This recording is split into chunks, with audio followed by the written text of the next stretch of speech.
Hi, today I'm for the VIVO Y16 and I'll show you how to check battery health with Ampere app on that device.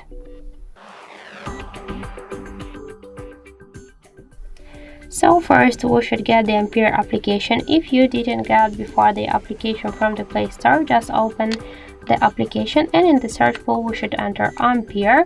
Now we should click here to install the application, and after the installing just tap to open the app. After that, you will see here the information about your battery health. So our device battery is in good condition. That's it. Also, you can find here more information like the battery health, just capacity, voltage, model of the device, Android version, and more info. So that's it. Thank you for watching, and if you find this video helpful, don't forget to leave a like, comment, and to subscribe our channel.